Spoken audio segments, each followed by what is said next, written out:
Are we ready? And if I have to turn it up or not.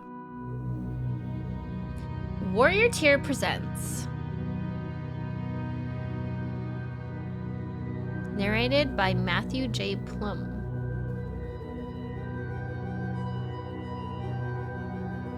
My life's work. My museum. Our gallery.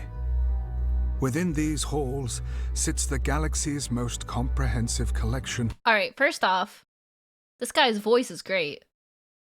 This is like, is he gonna narrate the whole thing? Because he sounds great. I feel like I'm watching National Geographics or something. And it's like a movie.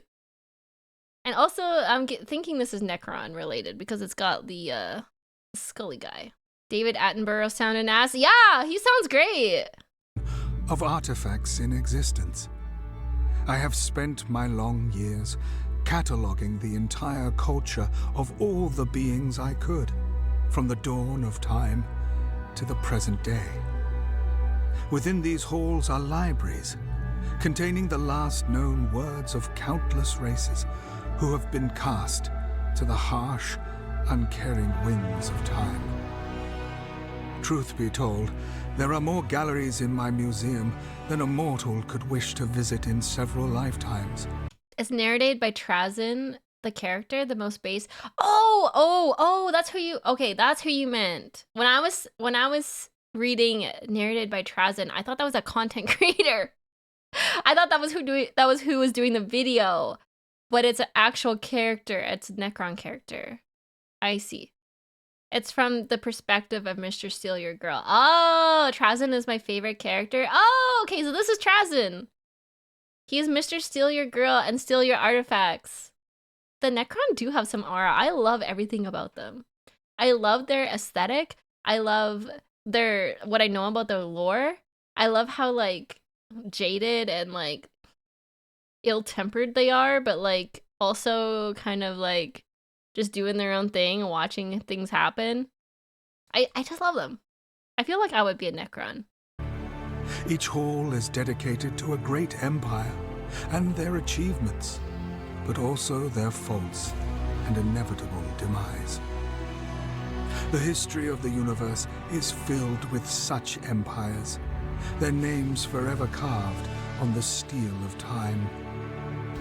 There are others who accomplished little with their gift of life, their existences being short, painful, blighted tales. The tales of history are only reserved for those who earn the right to write them. I will show the halls of my library to guide you on the story of all of time. As we start from the dawn of all existence. Why are you looking at me like that? He's so seductive with it. There's a sacred bell that he saw that suddenly started ringing. He got pissed off and thrown it into the webway just to troll the Dark Eldar. I love it. He is kind of slutty with it. Alright, Trazyn.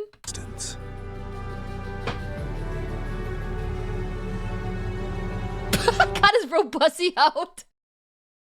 Look, we're not here to judge.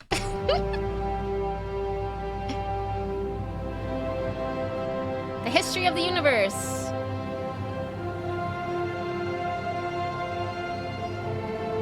As told by Trazyn the Infinite. Density, temperature, a singularity, initiating the expansion. Primordial gas and cosmic dust sent into eternity to become everything we know or ever will.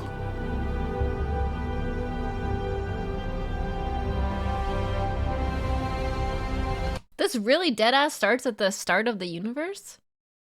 Wow. This is like this is where we came from. The Big Bang.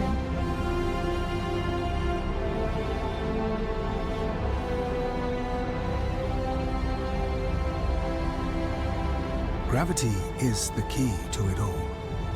Gravity birthed the stars. Oh. It connects the galaxies, guiding them in motion to their inevitable orbits, that haunting cosmic ballet played out over infinite millennia, forever churning in the restless flow of time, locked in the embrace of gravitational unity. Vast ages of time pass. Ancient evolution forms in the stars. Gravity guides worlds beyond count into existence. As the stars collapsed and more were driven into the infinite, the impossible happened. Ooh.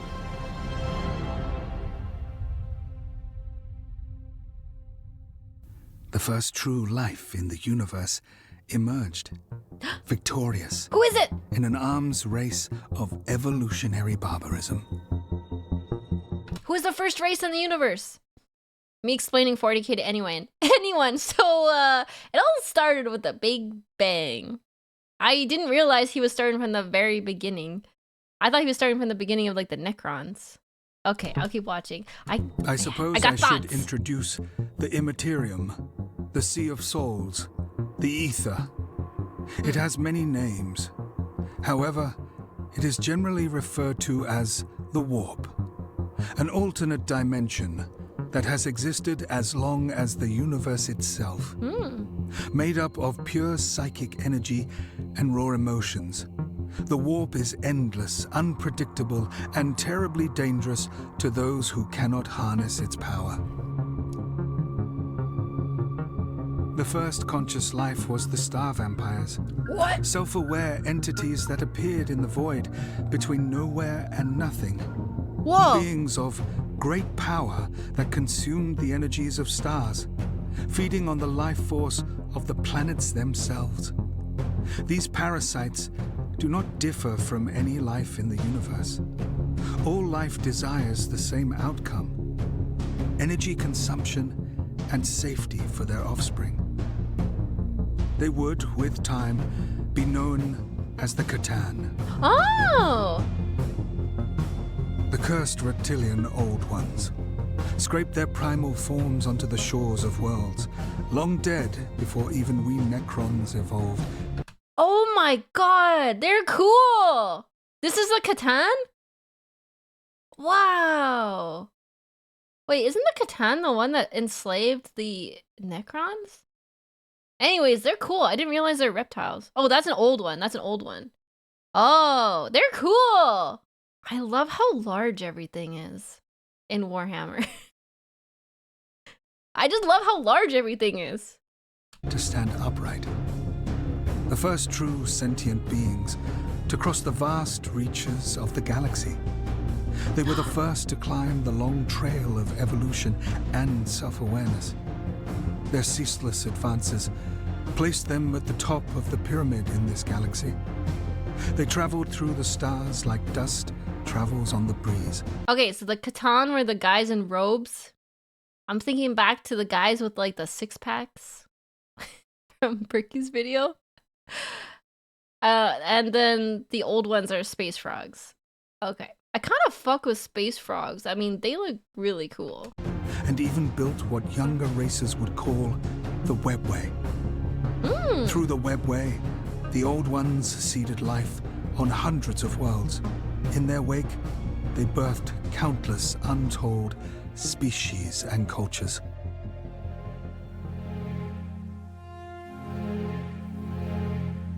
Life was cruel to our species. Okay. I need not tell you that. Evolving upon a cursed world, falling victim to the scorching heat of our nearest star, withering our bodies and lives. Our suffering evolved our culture and history. We built our empire despite the struggle and endless pain. Oh. We were worthy of the gifts the stars had shown to the others.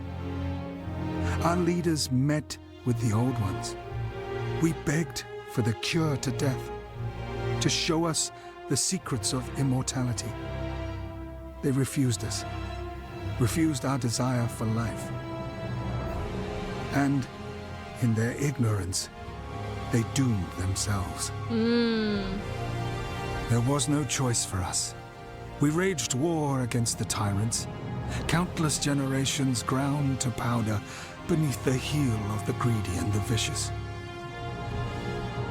They're giving me, this is totally random, but these little spaceship things, they're giving me strong Illidan vibes. So they went to the old gods, old ones, and we're like, can you make us immortal like you? Because our whole life is pain and suffering because we're like radiated to death. And they're like, nah. And they're like, all right, bet. So then they went to the Catan and they're like, hey, can you make us immortal? And by doing that, the old ones kind of sealed their own fate. If they would have just helped the Necrons, you know, maybe this never would have happened, but at the same time, why would they help the Necrons? To them, the Necrons are probably like nothing, right? They were puny. They were just another culture, race that was born. They were radiated to the point that the genetic damage was permanent. There's a fan theory the old ones created humanity and the Emperor is the soul of an old one in human form. What? Alright, let's watch the battle croissants. Even with our unified empire, even with the might of countless worlds and millions of genius warsmiths, the strength of our dynasties was not enough to defeat the old ones. The war was lost. The greatest defeat being that we were still cursed to weak, frail lives. The old ones banished us to the edges of the galaxy. They forced us into exile on our home world. Oh, rough. It was then that the Catan came with their offer. See what I'm saying? The Catan are the guys with the six-packs. The Catan, for some reason, are these guys. That's all I'm saying. Ancient beings of the cosmos had appeared. They came as gods, promising the gifts we desperately sought. We were all fools to... This is also toxic yaoi. To be fair, 95% of the people in 40k have six-packs. I mean, if all you know is like war and death, I would bet that you want to be pretty fit so you can try and survive. They have living metal bodies that they can form into will. Oh, well, I mean, okay. If I could change my body at will, I would also have a six-pack or a 16-pack. That makes sense. Or a stim pack, if you will. Believe them. After the agreements were signed, our people were put in chains and marched into the furnaces.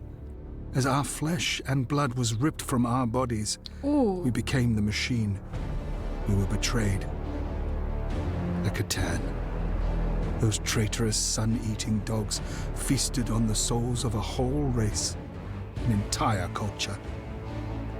How tragic, then, that the ambassador for the Catan was named the Deceiver, but our translators misunderstood and believed its name was the Messenger. The God War, the breaking of the void, the war in heaven. 5 million years of hate and flame.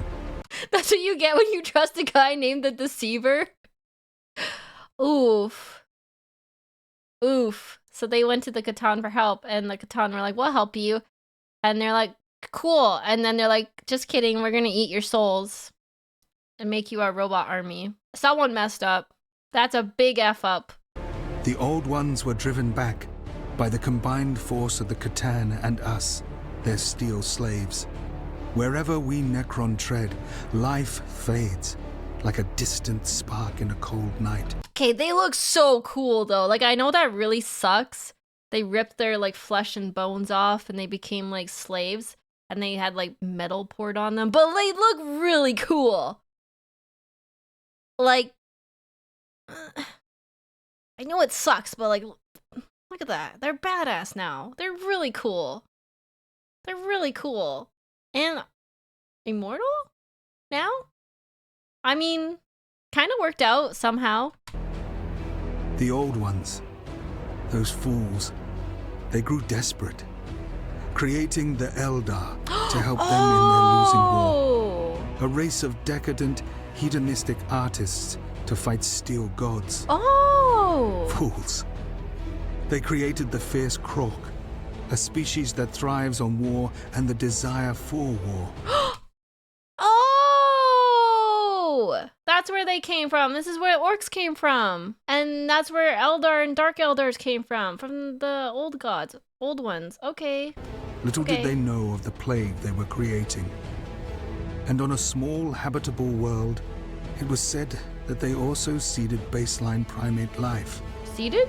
As the last defense strongholds are on the verge of collapse, after we have flayed the minds and spirits of countless old ones, they formed their last doomed battle line. As the old ones were pushed into oblivion, Zarek, the Silent King, led our armies against our slave masters. We turned on the Catan. The Catan were weakened by the war against the Old Ones and the threats of the Eldari and Krok armies. The Catan were shattered, defeated and placed in our stasis chambers, made to watch from containment as the race they sought to enslave freed themselves. Yay! The mighty Catan were not much more than prisoners, forced to watch us live on despite their evil desire. Whoa! That's so cool! They captured them in little balls? And they're like, hee hee hee, now watch us take over. But I'm like kind of wondering, because aren't the Catan basically like portrayed as like demigods or something? How could the Necrons be powerful enough to contain them? They're actual gods. Okay, but how can the Necrons win? If you're an actual god, can't you just like use your powers to be like, you don't exist anymore or something? That's how technologically powerful the Necrons are? They can't die, but they can be broken into pieces? Oh! Silver technology is a better magic. Oh, I see. So then were the Korks and the Eldars also going against the Catan all at the same time, and they just got like beaten down in like a war of attrition, basically, until they were able to split them into parts and lock them away. So they're technically not dead or defeated. Well, I guess they're defeated, but the technology of the Necrons was beyond anything else in the galaxy. I'm kind of surprised, though, that the Catan let them get that technologically advanced. If they were like their overseers or their overlords, technically, wouldn't they be like, you guys are getting a little too powerful here. We're just gonna like take it down a notch, but they just let them get away with it until they turned it on their masters. The Catan fell for their... that makes sense. They were cocky. I see. That makes sense. That makes sense for God to be like, we're not worried about them, until all of a sudden they're like, oh shit. Uh-oh, we hacked up. Uh-oh. This is a problem, guys. Hubris is the biggest threat in the 40k universe. Literally me playing World of Warcraft hardcore mode. I got this. It's fine. Dies. Weakened from the wars, we face the new threats of the multiple upstart races. The Aeldari, the Krok, and so many more. The Silent King decided our fate. We were to wait in silence as our armies rebuilt.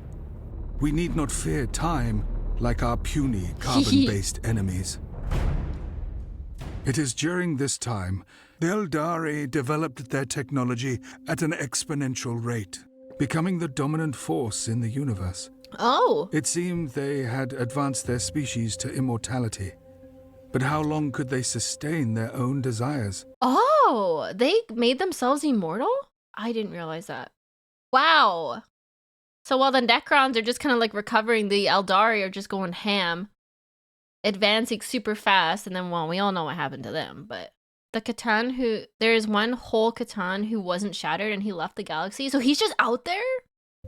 I admit, I am partial to the Eldari. Their great works are unrivaled. Their ability to will a world into being is haunting. We must speak about the so-called human element. It's us! It's us! It's baby us! Look at us, look how cute we are. Compare us to the Necrons and the Eldari. Woo! Go humans! Just an example, the Necrons have an object called the Celestial Ori. It's a real-time updated galaxy map. They can touch a star and make it go supernova. This was considered one of their weakest weapons. Zarek had the more destructive ones disabled when they went to sleep. Oh, so they like disabled all their nukes when they went into hibernation? Amazing. As their empires take up many halls of my museum, though sometimes unhinged and unpredictable, they are interesting and present true promise for us. We will cover much of their history, difficult as it is with the conflicting dates set by the Imperium itself. But no matter, we will account their records from our own sources. Imperial records will be our guide, or should I say, those Imperial records which I have procured will be our guide. I always found them to be of great amusement. I feel like the Imperial records have to be like straight propaganda. I doubt that they're like actually accurate. They're just like rewriting history to be how they want it to be. Begun on a small class 54415 planet, on the edge of the galactic arm of the Milky Way. They had first crawled from the primordial ooze as advanced water-based life. To think that glorified fish now wrap the galaxy in an iron fist is enough to burn my central processors to solder. However, as we slept, these fish people became baseline primates, class 4 beings. For much of their early existence, the primitives accomplished little. It was their use of tools that separated them from the other animals of creation. From the first moment a cave-dwelling savage struck a porcine variant with a rock, it was all over. Slowly, they invented pottery and the bringer of security, that is fire. Yay, hitting things with rocks and making fire, that's us! That's our contribution to society! Woohoo! Let's go rock throwing! We started as fish, we turned into primates, and then we became humanoids. That is quite the journey. It was then that the warp entities had emerged from the void, the first knowledge of the immaterium. The damage from our wars against gods had ripped wounds in the universe. From these wounds came the apparent gods, extremely powerful creatures that bask in the souls of the dead, growing ever in power. The mortals referred to the beings as the Chaos Gods. Ah, the Chaos Gods. They were named Khorne, Tzeentch, and Nurgle. What are three more pathetic void beings against the might of this galaxy? Did he just call the Chaos Gods pathetic? Okay.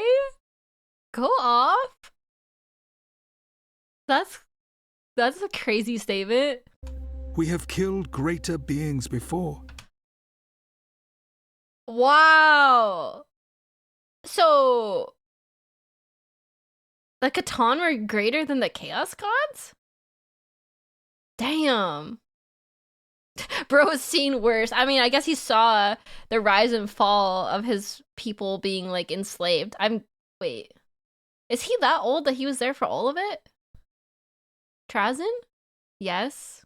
Wow. He's lived a life then. The power level's up to debate. I love how he talks about them. I love how it's written from his perspective. So he's technically a unreliable narrator. All Necrons are that old? So, oh wait. Do Necrons not have babies then? All the Necrons are just the ones from back then? They haven't reproduced? I wonder how that works. They don't have new Necrons? Only the ones that existed during biotransference? Wow, they are a limited quantity. No new Necrons. An actual boomer. Okay. We may have to do so again. It is at this point that the Aeldari learned the secrets of the webway and continued their dominance of the stars. Ooh. The imperial myth concerning the birth of their God Emperor is as follows. I want to hear his thoughts on the God Emperor. Seeing the inevitable fate of humanity to be consumed by the Chaos Gods, a group of humanist shamans banded together to stop this future. They had devised a plan to save their species from the thirsting gods committing ritualized mass self-annihilation. As the shamans died and their souls entered the warp, the power of the souls overwhelmed the beings that inhabited that dead void. The soul of their soon-to-be emperor was birthed and made manifest in his physical form. That's the emperor? What the? Huh? I must add here, this is perhaps one of my favorite twists of fate in all of history. Deep within a black stone complex, which crashed on Mars before the rise of humanity, is the Noctis Labyrinth. Okay. Within walls built 65 million years ago by us, lies the ancient Void Dragon. Imperial myth tells us that it is believed that the Emperor conquered this dragon on Terra. After this defeat, it was imprisoned beneath Mars for all time. Little do they know, those red-robed clicking iron princes, that their Void Dragon is a Catan let loose by corrupted slumber codes. I love this so much. I love hearing the history through Trazyn. He's just so like, ha ha ha ha ha, you dummies. He's like, I know everything, you dummies. He just looks down on them.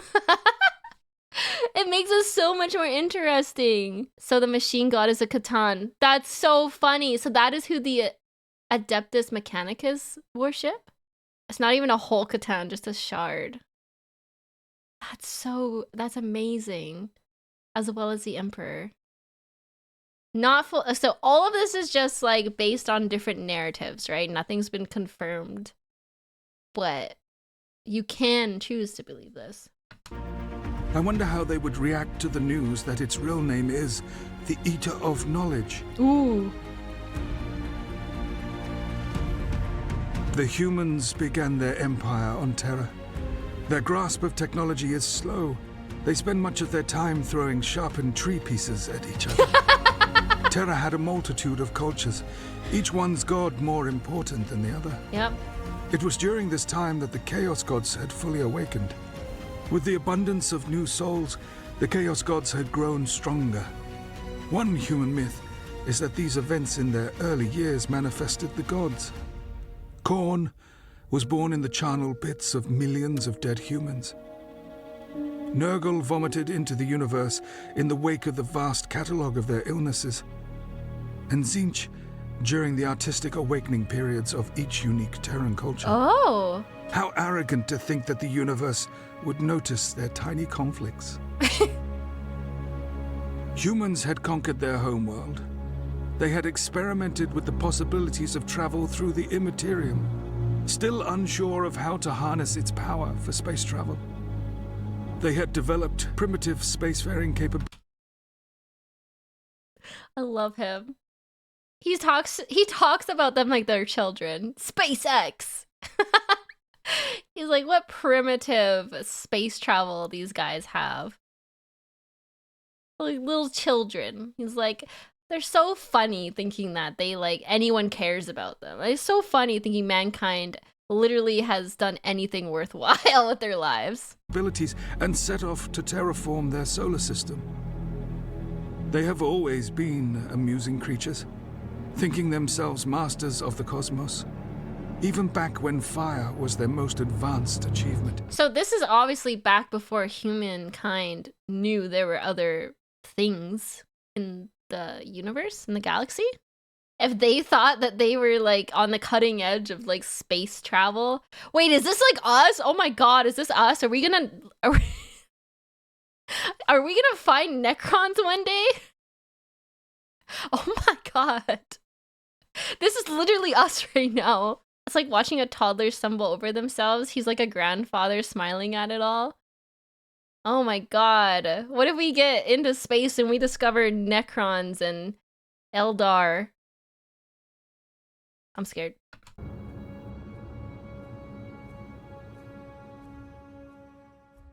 In essence, they are simple jellyfish, a travesty of nerves that stems from an inferior brain piloting a suit of bone wrapped in decaying meat. Ew. It is their arrogance that I enjoy so much. They were never meant for the stars, yet they do all to conquer each parsec. They fight amongst themselves more than any enemy. Tranquility makes them squirm. True. They lived for war. True. War never changes. The humans built colonies throughout their nearest worlds, a slow process due to their primitive spacecraft. They continue to do what they do best, build and breed. Build and breed and kill each other. That's us humans. We like to build things, we like to break things, and we like to fuck. Basically, like, he's not wrong. Hell yeah, brother. Worlds are terraformed and colonized. Sublight travel was their archaic way of colonization, each colony drifting farther from the home world of Terra. Overexpansion resulted in loss of communication. It was only a matter of time before this formula would collapse into bedlam and chaos.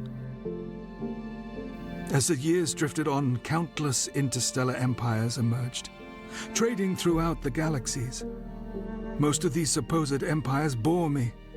They prosper for such short spans of time. One does not even need to remember their futile existence. They're not important. The humans furthered their grasp on nature, bending any resources they could find to their greed. Colonies stretched into the vast reaches of solar systems, overextending their empire. The myths of the Emperor continue to grow. It is said the Emperor arrived on Molech and found a portal into the Immaterium. Do we have a confirmed history on the Emperor? There's all these stories on things the Emperor did. Do we have anything confirmed about what he actually did? No, never will. Interesting. He's just a dude that showed up. He's like been here this whole time. I forgot the Emperor was like thousands and thousands and thousands of years old. Huh, okay.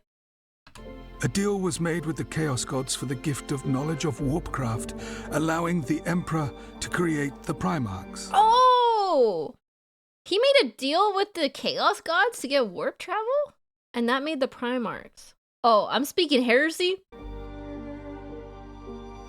The Eldar Empire had grown into the most advanced civilization in the universe. Oh, wait. One more note. The Necrons are hibernating this entire time this is happening? I'm assuming? Because he's talking about, like, the Eldar being the most advanced now. So they were just, advancing, doing their thing while the Necrons were hibernating. They are, except for Trazyn. So he's been, like, this little scholar taking notes on everything while the rest of his people are sleeping. Ah, okay. That's interesting. So he's just watching all of this happen. He's like, I got nothing better to do. It's like a little game for him. That's true. Someone's got to tell people what happened when they wake up. Oh, yes, and Trazyn has the giant museums of all the shit that he stole from everyone. Okay. I love him. They had achieved the apex of technology, creating their own desires from will alone. Whoa! Lesser races proved no threat to their domination of the stars. The human gene saw an evolutionary jump. There were sudden appearances of psychers, as they call them. Cursed individuals who can draw power from the Immaterium. Humans who developed the navigator gene allowed the first human navigators to make the passage through the warp. The great navigator bloodlines controlled warp travel. The humans continued to explore and colonize all that they found. Treaties were signed with dozens of Xeno races. It was truly a golden age for humanity. Until? Technology often gets the better of the primitive species that craft it. The promises of comfort and ease of existence has led to the downfall of dozens of species.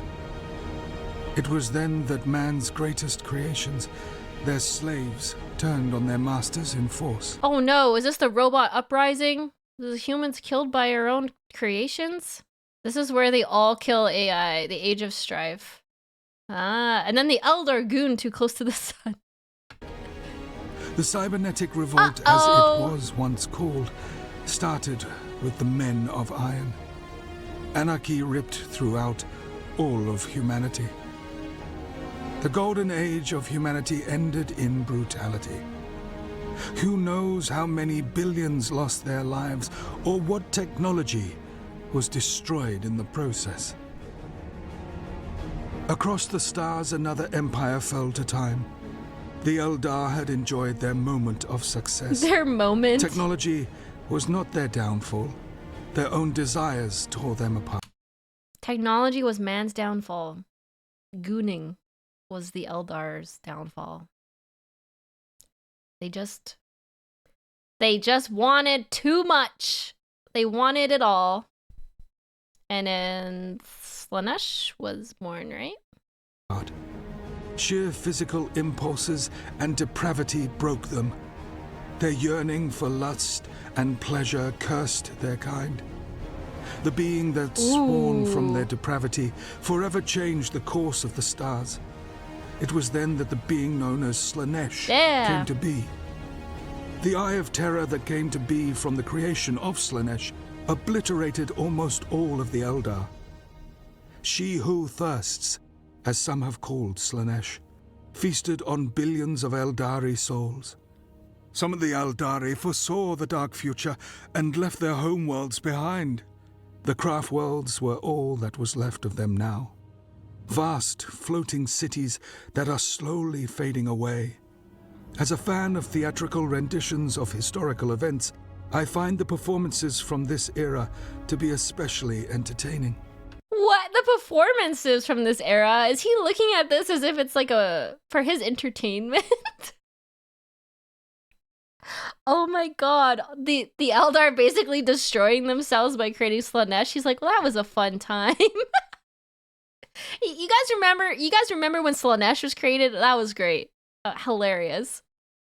Cinema. Necron Theater is the best. They can have plays lasting for dozens of years. That is Trazin making react content to Eldar fiction. That's hilarious. Slaanesh is all about indulging everything in the name of excess. So basically, the Eldar got so advanced, they could will things into existence. So they got bored. And because they were bored, they started doing more and more insane things to like feel something, right? So that was like torture and bad things and like gooning and kinky stuff, freaky stuff. It was everything. It was good, bad, ugly, all the things. Imagine being that advanced that you don't have to do you can't do anything. You just imagine it exists. I can understand why they got where they got. Because you would keep chasing that. It's like an adrenaline rush. You keep chasing that because you wouldn't feel anything from the normal stuff anymore. The humans had peaked in their scientific advances.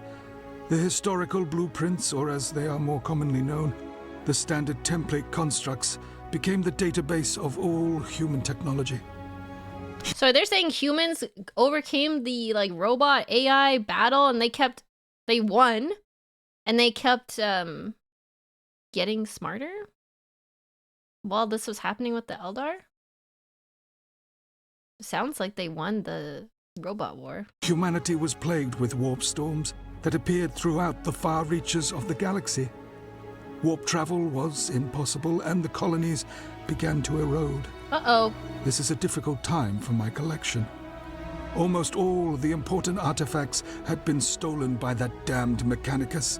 Ugh, if only I were awake during this time. Oh, he wasn't awake at that time. The Mechanicus took all the good shit, he's saying. He was a little eepy guy. The humans are easy candidates for the corruptive powers that inhabit the warp.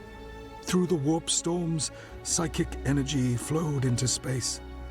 The weaker of humanity's psychers suffered from demonic possession. The human race tore itself apart.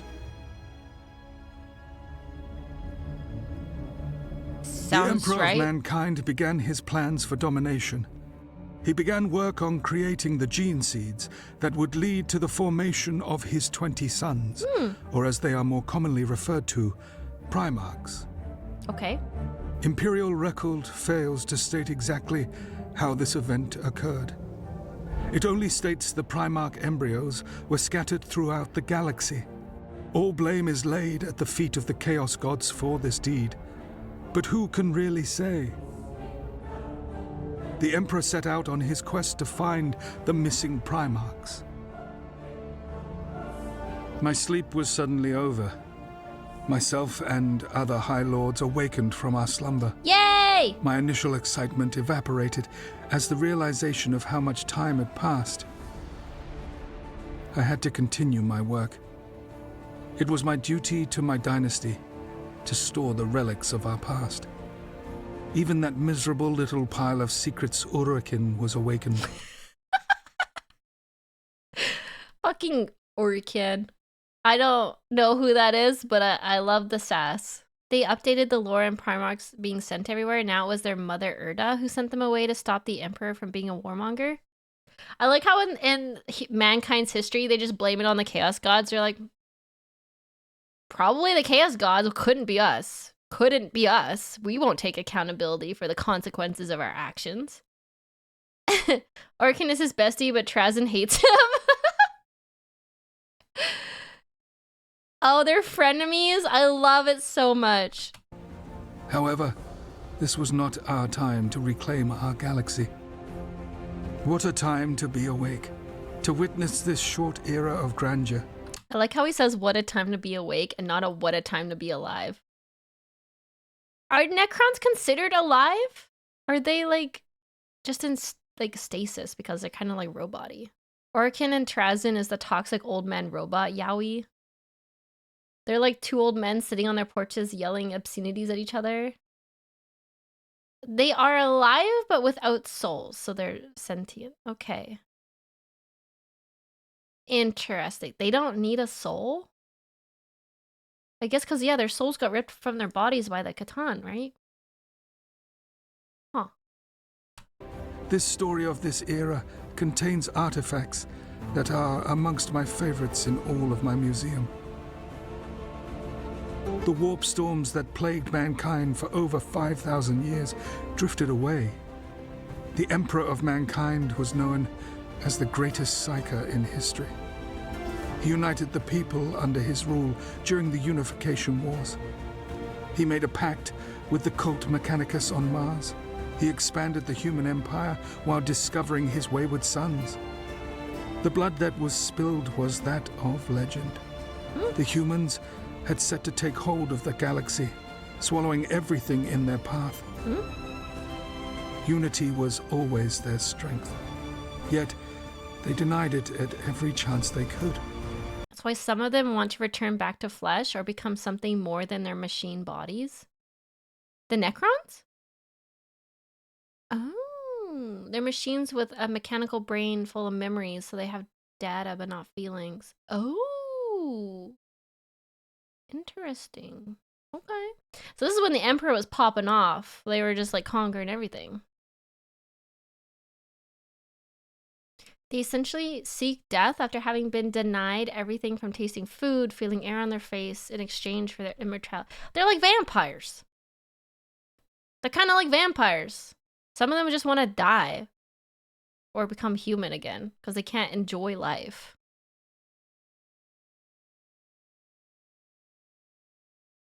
There's actually a virus that causes some of them to strip flesh from creatures and wear it on their bodies? The Flayer. Ew. Oh, that is interesting, because, yeah, the Adeptus Mechanicus think their flesh is weak and want to become machine. But the Necrons were forcibly turned into machine, and I'm assuming some of them want to get their flesh back. Whoa, that's interesting. They're like two sides of a coin. The Emperor was the key to their survival. He colored his legions and sent his sons to fight his wars. I witnessed such glorious battles during this period. So much occurred during these times. So much to record, to document, to preserve. The artifacts from this era are amongst some of my favorites. The Primarchs had been found and sent on their various quests for the Emperor. The Great Crusade had come to an end. Ooh. Humanity had become the dominant life in the universe. Imperial history, recording events during these times, had been subverted. So much has been altered to appease the masses, to appease the Inquisition and the religious maniacs. What is known as fact is the Emperor's favorite son, Horus, had betrayed the Emperor. Oh, Horus, how dare you! Oh no! This is the fall of the Primarchs, right? When one Primarch with daddy issues was like, "You're not my real dad," and you took half of them and they separated. How could you, Horus? How could you? He and half of his brothers rebelled against the Imperium, and I was there to see it play out. The Battle of Istvan III was where the treachery transpired, with blade and firearm. To see the armored warriors battle, brother against brother. It was as beautiful as it was tragic. Whoa.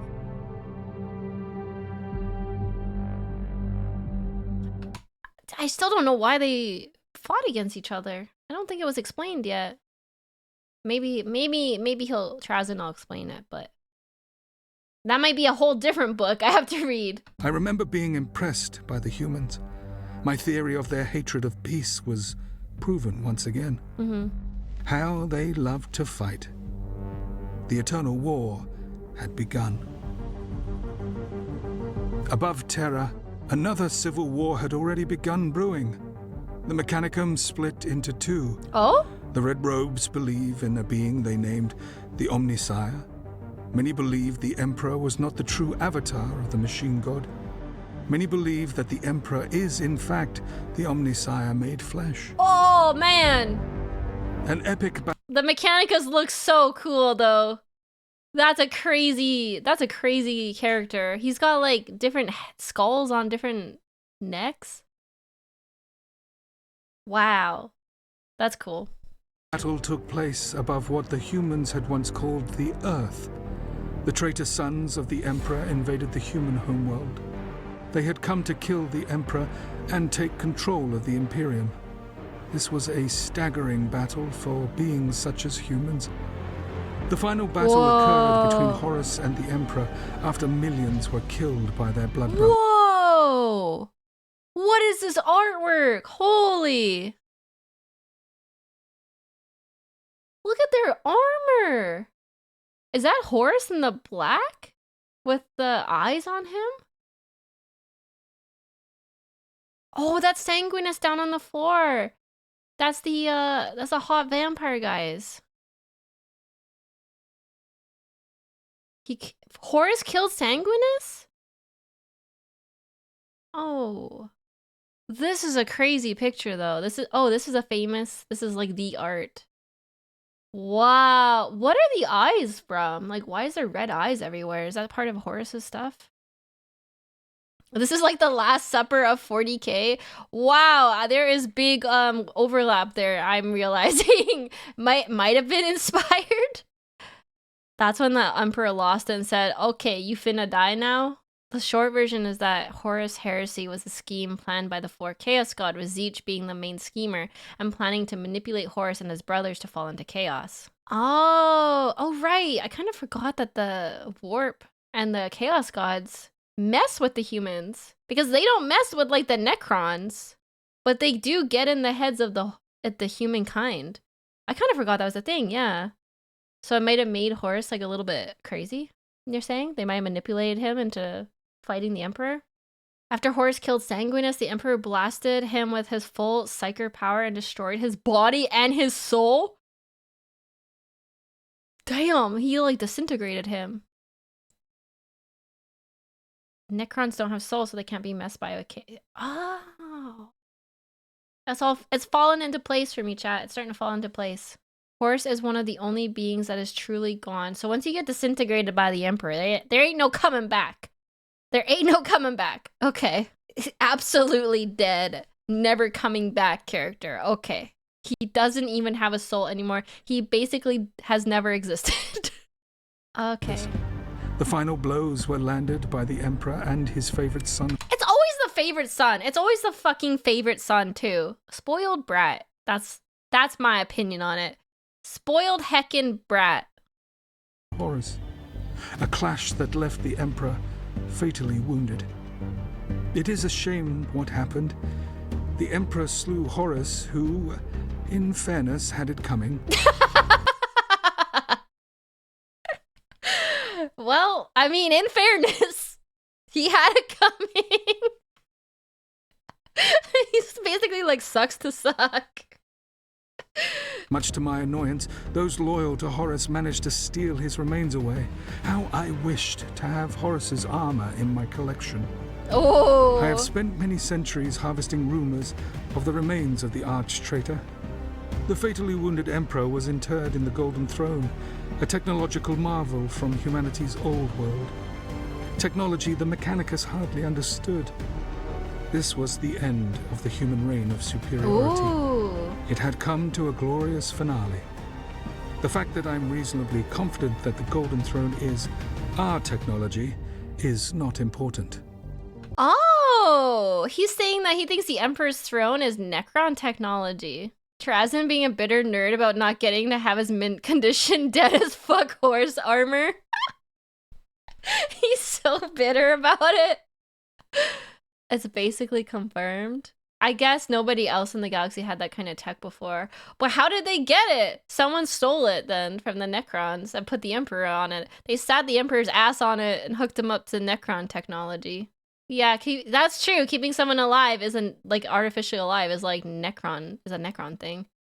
Ooh, there's so much drama in this. I love it. The times following the Horus Heresy were boring in comparison. Humans fell back once again into predictability. It was black or white from then on. The Loyalists gradually reclaimed the Imperium, pushing the traitor forces that aligned with the Chaos Gods back into the warp. Oh, okay. The 9 Loyalist Space Marine legions are divided and began their own quests throughout the galaxy. The humans desperately wanted their place at the top. As they struggled, other races grew in strength across the galaxy. The Drukhari had formed back when Slaanesh the Depraved was birthed. They saw the event as inevitable and accepted their evolutionary destiny. They are a brutal race, arrogant, hedonist, and vile for the sake of nefarious. I can't get behind the Drukhari, guys. Every time, like, they're cool, but they're brutal, man. Holy, everything about them freaks me out. They freak me out so much. There were none in the galaxy who rivaled their cruelty. A slave in the city of Komorra named Vect swore to be the ruler of the Dark City. He was ambitious and founded his own group known as the Cult of the Black Heart. With a devious plan, he betrayed the leaders of Komorra and had the humans kill his enemies. With the leaders weakened, Vect took power and led the Dark Eldar. What he led them towards is unknown. These beasts created nothing, they offered nothing. They reveled in suffering just as the Catan did. They are beneath our regard. Trazyn, they are beneath us. We conquered the Catan, and they're like the Catan. They suck, basically. They just suck. Not worth worrying about. If you don't like the Drukhari, that just means you're sane. Well, thank you! Zeech wanted the Thousand Suns Legion, Slaanesh wanted the Emperor's Children, Nurgle wanted the Death Guard, and Khorne wanted the Blood Angels. But Sanguinus could not be corrupted, and so Khorne had to settle for the World Eaters. Interesting. It's not even that they're Eldar, the Necrons just hate the Eldar? If the Necrons ever woke up and united, all the races would just lose? Man, I love that. I love a super, like, powerful, overpowered character. But have earned our disgust. The Orks attempted to claim their position at the top of the evolutionary chain. The ancient race had swelled in numbers over the millennia. An Ork war boss known as The Beast The built an Beast. impressive army that rampaged the universe. It was during this time that the Greenskins became a threat to all. I find them to be similar in some ways to the humans, warring against each other, obsessed with power. Oh my god, look how big that orc is. What the heck? It's huge. It's like as big as their like this mech guy. That's insane. The other orcs are riding that orc. Like something out of Lord of the Rings. Orcs get bigger the longer they live and the more they fight. They will grow forever. That is so cool. Oh my god. I love orcs. Orcs are really cool. And they're like a fungus, so they just keep growing. Full-blooded Krorks are much bigger than the Primarchs. Oh, that's really cool. Obsessed with what both races call loot. Loot. What a crude word. Loot whores. He's calling them all loot whores. Both believe their technology to be superior to all. Another life form that idolizes the spirit of war, the Astartes, were able to stop the Green Wave, at great costs, however. A new species emerged from the dust of the cosmos. The flesh robotics first discovered the Tau on a distant world. The Adeptus Mechanicus ship, Land's vision, found the primitive species. The blue creatures were simple in nature, having only learned to use simple tools and fire. Simple creatures that were of no threat, but still, their elimination was ordered as they were to be destroyed for the good of the Imperium. Before the... Oh my god! They found the Tau and the Imperium was like, well, blow them up. They're not worth having life. Blow them up. Genocide of the Tau. I'm guessing ordered by an Inquisitor. They're the ones who blow up planets, right? The planet... Oh, they destroy all Xenos races. I forgot about that. Welcome to the Imperium. I forgot about that tiny little detail where they hate everybody else. It could be annihilated. It was surrounded by a violent warp storm. The wars soon to take place changed the fate of their world. The Imperium abandoned their plans for colonization and left the species to their fate. I am sure the Imperium uses this story to drive their agendas. The Tau were able to unite under one banner. They claimed to stand for the cause of the greater good, a seemingly effective form of governance. As the centuries passed, the Tau built their empire, diving into different castes. You may encounter them. They will speak of all these castes. Okay. Bar 1, the Ethereals. These ruling beings are conveniently forgotten about in the Tau propaganda. These faceless elites are the true ruling class of the Tau. The Fire caste are the fist used to quell rebellion. It's giving strong Star Wars vibes. Real strong, like Star Trooper, android, mech, Star War vibes. The Earth caste show off their medical capabilities to lowly serfs. The Air caste blockade worlds and offer free transports. And of course, the Water caste, those silver-tongued diplomats. They promise so much to anyone with the oral receptors to hear. These upstart fledgling fools must learn to tread carefully. They do not have the ability to confront the Imperium that they berate. Only Father Time will tell whether these masters of masquerade will live or die. Yeah, they're kind of like an anomaly. Or not an anomaly, they're kind of an unknown at this point. Because they're so much younger than everyone else, so... Basically, they just have to mind their own business so they don't get wiped out by someone who's having a bad day.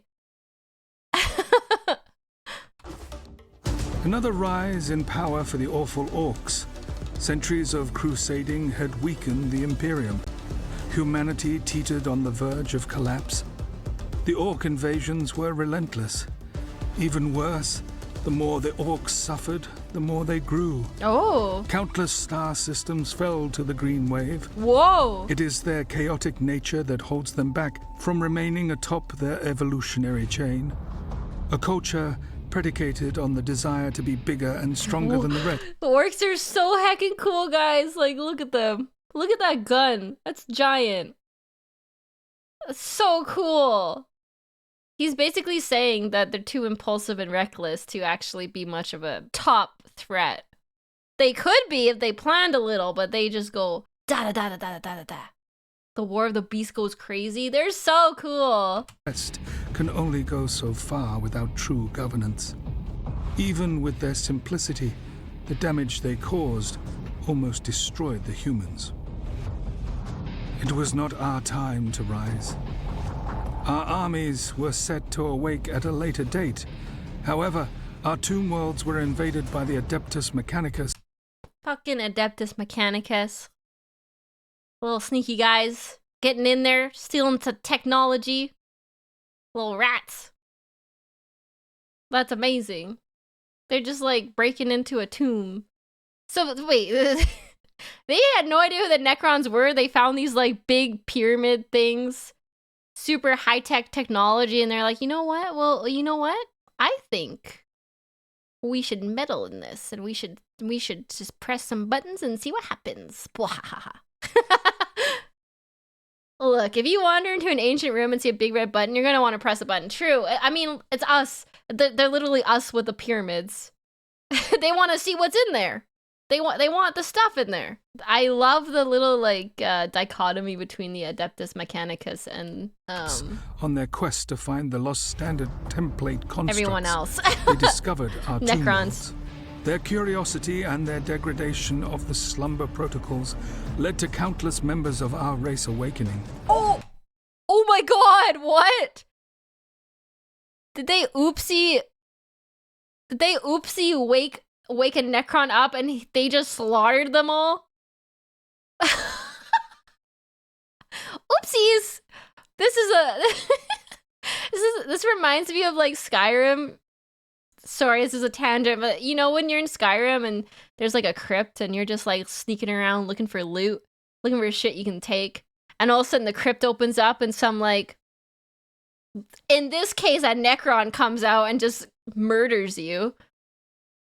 I understand. I'd be mad if I woke up and some guy was stealing my shit. I didn't know what was happening. Countless members of our race awakening. 65 million years of slumber. It was our time to rule the galaxy once more.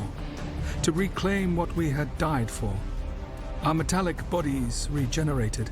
Our weaponry was to mortals what the storm was to the stone. More of our tombs were awakened. Our armies began their conquest. The Silent King took back his rightful seat. Woo! Silent King, let's go! This is the guy that sold you into slavery, right? And then he was like, oopsie. I might have made a fucky wucky. The Silent King looks amazing. Well, he felt bad. I mean, yeah, I would feel bad about it too if I accidentally made a bad deal and my whole race got their souls and flesh ripped off, enslaved by the Catan, and turned into like immortal robot things. I would feel a little bad too. I feel like he's a great character. From what I know from the videos I've watched. Where, yeah, blame the translator. He's trying to make up for it now. The Silent King fights other splinter factions before fully assimilating them. Oh, the Silent King's cool. Can I get a miniature of the Silent King? Like, is that something? Can you get like actual characters? Like these characters? Yeah? Oh my god. I want it. He looks really cool. Oh, you have to glue his parts together too? Oh, you had to build them? I love the Silent King. I stand a Silent King. On the throne, it is our time once again. How the humans love to hold their martyrs up for all to see. No single world is a greater martyr than Cadia. Oh! Cadia mentioned. Every time Cadia comes up, my chat goes crazy and says, Cadia stands! And I still don't really know what that means other than I know Cadia got ripped apart.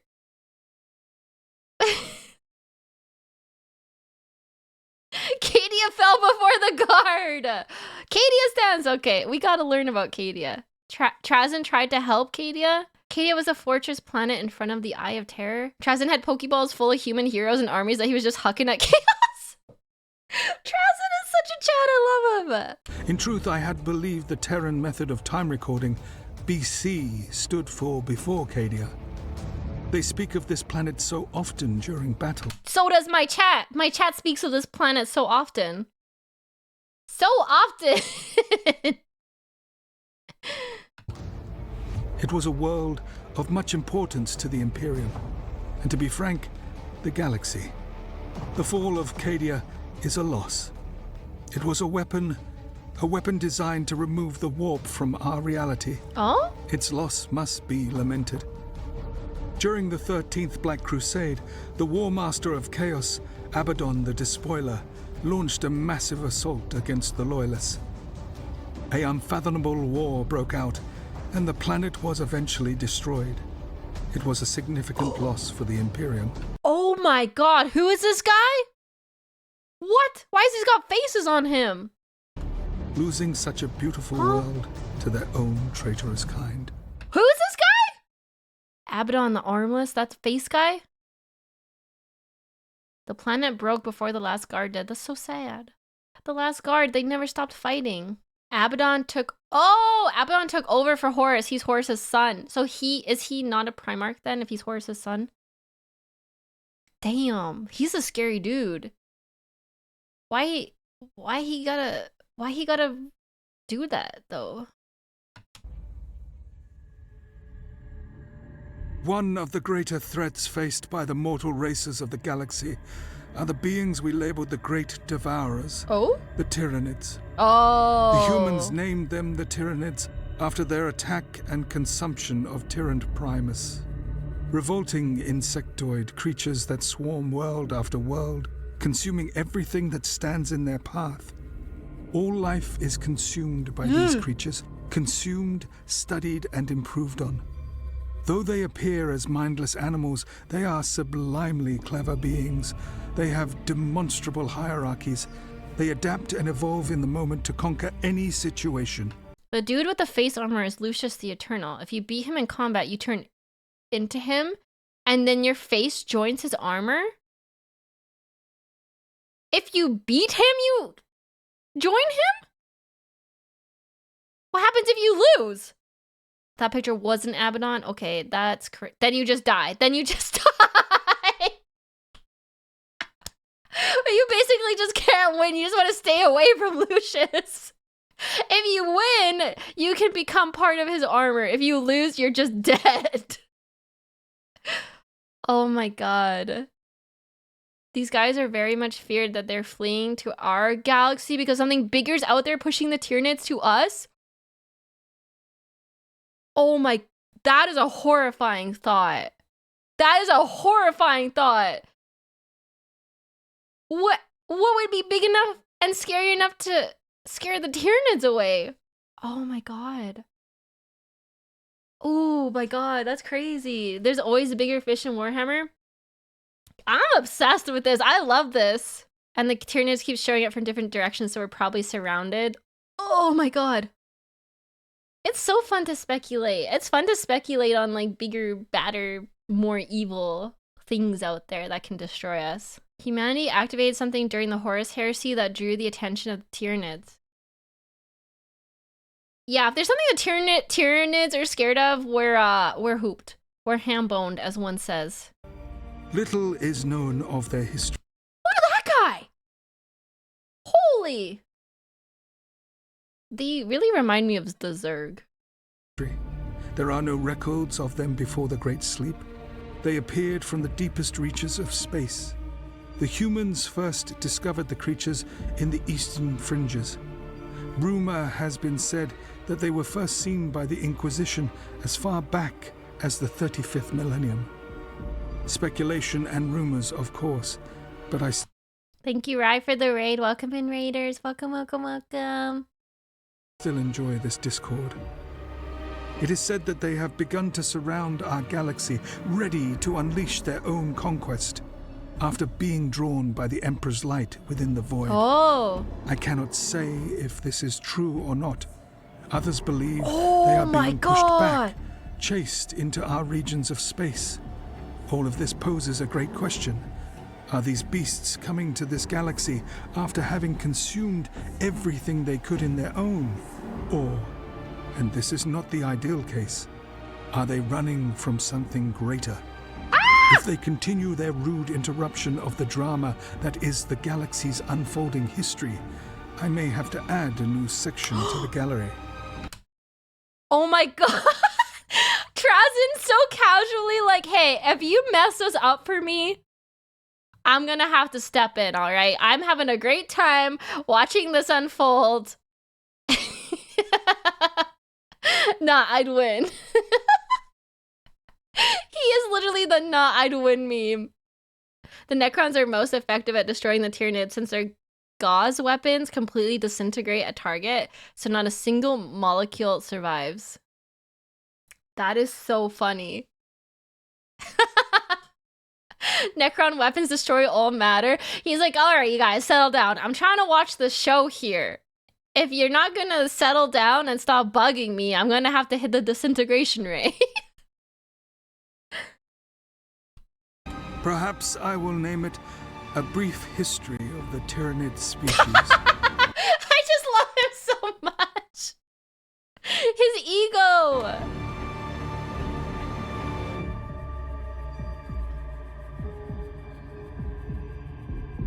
The universe is at unrest.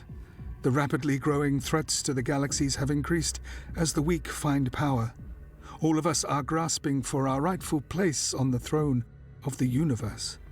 All empires rise and fall. It is the destiny of all life to fade away. Life is a struggle for all who have fought to survive. Even the smallest of life forms face this turmoil. The weak become dust in the infinite darkness, never to be remembered. To rank which species stand at the top would be irrelevant in the current turmoil. They all cling to their spot, each battle and war gaining favor, or falling to the side to rise again. The great empires of the past have all earned their place in my halls. They each have a place in the history of the galaxy. The future of the universe will continue. Others will try to gain their spot, as did all the great empires of the past. It is a pitiful attempt. All life will wither and die. There is only one race that will succeed them all. We are immortal. Yeah! We have learned from our mistake. We will rule our galaxy once again. But humanity, in its rapidly breeding expansion, has offered us what we never thought possible. A means to return to the flesh times. Oh? We are the infinite. What he mean by that? Humanity gives them a means to return to the flesh. Flesh Times is my favorite newspaper. Fan speculation, they want our meat, huh? They want to turn human again? All I gotta say is Necron supremacy. This has kind of been like a... This has kind of been a Necron propaganda at the same time as a telling of history, and I'm here for it. They want to transfer their minds to human bodies. Okay. Okay. Subscribe! Subscribe! To Warrior Tier. Thank you, Warrior Tier.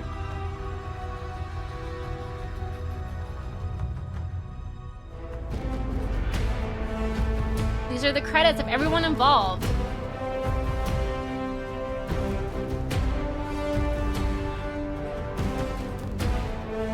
That was a wild video. Contributors. Okay, that was a very well done video. My God, that was like watching the National Geographics of Warhammer. That helped me. so much understand what is going on. Like, so much. I'm glad I watched that first, because I think I have an understanding a bit more of like where things happened and how they happened. Some Necron scientists are studying humans to try to find a way to have soul and flesh bodies again. That was like very high quality. All the art that was shown, like, is that just art that's been released by Warhammer 40k over the years? Because that is amazing. Mostly fan art.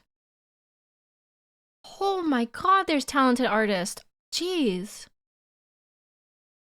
That art is insane. Lecture 1 and Overlord Trazin's Grand History of Everything. Narrated by Matthew J. Plum. Fan art is typically better than official art for 40k? Wow, that's wild. My zombie! Okay, so... yeah. That was great. I'm a Trazin stand after that. Well, I mean, you guys already told me Mr. Steal Your Girl was amazing, and I believed you. I love him. I don't know why. Maybe because I like the Necron so much, but I really enjoyed that. I felt like that explained things in a very easy to understand way. The videos are very good. Warhammer has some really good content out there.